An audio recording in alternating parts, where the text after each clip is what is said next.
हरे कृष्ण, राधे राधे। श्री राधा रानी और भगवान श्री कृष्ण की कृपा आप और आपके समस्त परिवार पर सदैव बनी रहे। तो दोस्तों, आज हम इस वीडियो में बात करने वाले हैं देव उठनी एकादशी के बारे में। देव उठनी एकादशी, जो कि कार्तिक मास के शुक्ल पक्ष में आती है, इस दिन श्री हरि विष्णु भगवान की विधि विधान से पूजा करने से समस्त प्रकार की मनोकामनाएं पूर्ण होती हैं और समस्त प्रकार के पापों से मुक्ति मिल जाती है। आज के दिन श्री भगवान विष्णु पूरी 4 महीने की योग निद्रा के बाद जागृत अवस्था में आते हैं। इसलिए इस एकादशी को देव उठनी एकादशी भी कहा जाता है। आषाढ़ मास के देव शनि एकादशी से प्रारंभ होकर और देव उठनी एकादशी तक ये पूरे 4 महीने, जिसे चातुर्मास कहा जाता है, इन 4 महीनों में भगवान श्री हरि विष्णु योग निद्रा की अवस्था में होते हैं और इसलिए इन 4 महीनों में कोई भी शुभ या मांगलिक कार्य वर्जित होता है। चातुर्मास के दौरान सनातन धर्म में कोई भी शुभ कार्य वर्जित माना गया है। तो जब भगवान श्री हरि विष्णु जागृत अवस्था में आते हैं देव उठनी एकादशी के दिन, तो विधि विधान से उनकी पूजा की जाती है, व्रत धारण करते हैं और शालिग्राम और श्री तुलसी जी का विवाह संपन्न करते हैं। इसके बाद सभी शुभ और मांगलिक कार्य सनातन धर्म में प्रारंभ हो जाते हैं। तो आज की वीडियो में आप यही जानेंगे कि एकादशी तिथि कब प्रारंभ हो रही है, कब समाप्त हो रही है और किस दिन हमें व्रत धारण करना चाहिए।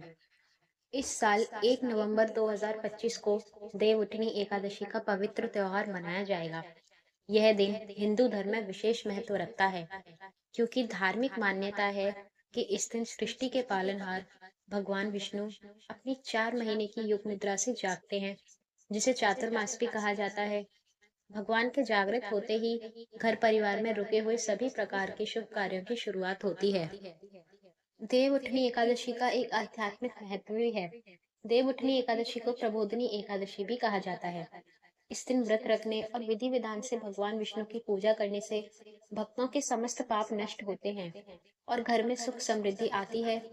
ऐसी मान्यता है कि चातुर्मास में रुके रहने वाले मांगलिक कार्य, जैसे विवाह, गृह प्रवेश, मुंडन, उपनयन संस्कार और अन्य शुभ अवसर देव उठनी एकादशी के साथ ही शुरू किए जा सकते हैं।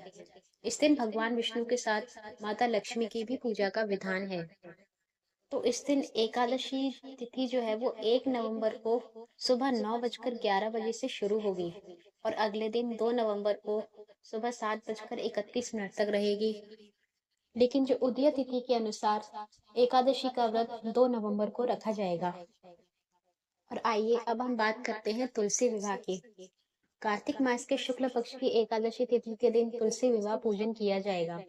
तुलसी विवाह के दिन विधि विधान के साथ कृष्ण भगवान के शालिग्राम रूप की पूजा तुलसी जी के साथ की जाती है। हर साल कार्तिक महीने में तुलसी विवाह की पूजा की जाती है। इस साल भी कार्तिक मास के शुक्ल पक्ष की एकादशी तिथि के दिन तुलसी विवाह पूजन किया जाएगा। उदया तिथि के अनुसार एकादशी 2 नवंबर को रखी जाएगी, जिसका समापन 3 नवंबर के दिन होगा। ऐसे में 2 नवंबर के दिन ही तुलसी विवाह की पूजा की जाएगी। इस दिन विधि विधान के साथ कृष्ण भगवान के शालिग्राम रूप की पूजा तुलसी जी के साथ की जाती है। तो आइए जानते हैं तुलसी विवाह का पूजा मुहूर्त और विधि। सबसे पहले पूजा के स्थान को सजाएं। गेरू और फूलों से तुलसी जी के गमले को भी सजाएं। अब शाम में शुभ मुहूर्त में तुलसी विवाह पूजा की शुरुआत करें। लकड़ी की साफ चौकी स्थापित करें और इस पर गंगा जल छिड़ककर आसन बिछाएं। अब कलश में पवित्र जल भरें और आम के पत्ते लगाकर पूजा के स्थान पर स्थापित करें। फिर एक आसन पर तुलसी जी और दूसरे आसन पर शालिग्राम जी स्थापित करें। गंगा जल से तुलसी जी और शालिग्राम जी को स्नान कराएं। भगवान शालिग्राम को पीले फूल, वस्त्र और फल अर्पित करें। फिर पीले चंदन से तिलक लगाएं। तुलसी जी को फल, फूल, लाल चुनरी, बिंदी, सिंदूर समेत श्रृंगार का सामान अर्पित करें और लाल चंदन से तिलक लगाएं। अब धूप बत्ती और घी का दीपक प्रज्वलित करें। अब हाथों में शालिग्राम जी की चौकी उठाकर तुलसी जी की 7 बार परिक्रमा करवाएं। पूरी श्रद्धा के साथ तुलसी जी और शालिग्राम जी की आरती करें।